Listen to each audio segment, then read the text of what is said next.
Hello all, welcome back. So now we are moving forward to the third category, that is M3, insecure communication. So mobile applications frequently do not protect network traffic.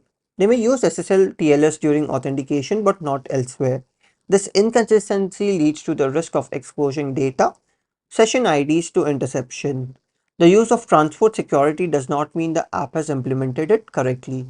So what happens is your application might be communicating with your server to retrieve certain information, certain data from the server. But there's a great chance that the application is not using HTTPS connection. Instead, it can be using HTTP connection. And if it's using HTTP connection, there's a good chance that your data can be intercepted by an attacker. This can lead to an MITM attack as well. Another example of insecure communication are usage of older SSL and TLS libraries. So let's say an application is using a TLS library of version 1.1 while the version 1.3 is the latest one. So TLS library of version 1.1 might be vulnerable to many such attacks, and this could lead to insecure communication.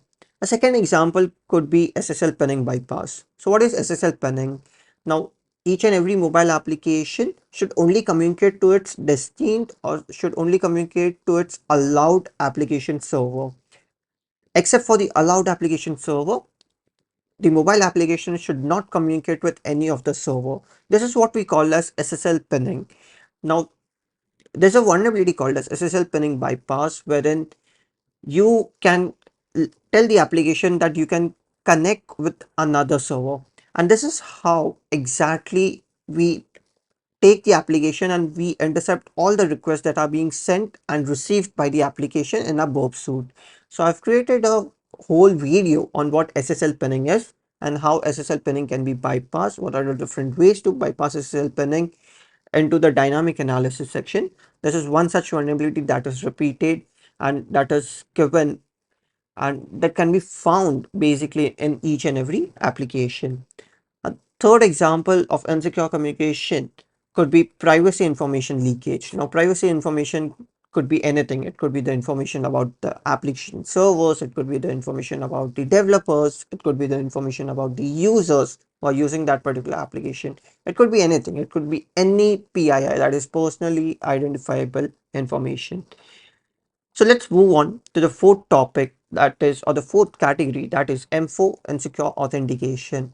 Now, certain applications implement the functionality of authentication, but most of the times this authentication mechanism is poor, or there are certain schemes that are missing inside authentication mechanism, and this allows an adversary to anonymously execute functionality within that mobile application. Now, examples include weak password policy, leaking OTP in response, leaking of session IDs. So let's take an example. Let's take an example of an e-commerce application wherein you have to enter your mobile number and an OTP is triggered onto your phone number, and you have to enter that OTP. And once you enter the OTP, the application checks whether your OTP is correct or not, and it then authenticates you inside the application. It allows you to log in and allows you to perform actions. Now, what if the application, while triggering the OTP, used to send that same OTP inside the response? If that is the case, as seen in this particular image, if that is the case, wherein you can see the OTP is being leaked inside the response itself, the OTP is 8924, that is being leaked inside the response. If this is the case, any attacker could log in inside anyone's account, right? So any attacker could take any phone number, he could simply write the phone number, trigger an OTP, the OTP gets leaked in the response, enters the same right OTP that is being leaked, and it sends the request to login, and the application is going to validate it, and it's going to allow the attacker to log in inside the application. So leaking of OTPs is one such example of insecure authentication which should be prevented. So I hope you understood what insecure authentication is and what insecure communication is. And I'm pretty sure that now you'd be able to identify which vulnerabilities are inside insecure communication and which vulnerabilities are inside insecure authentication. So that's it for this particular video. Thank you.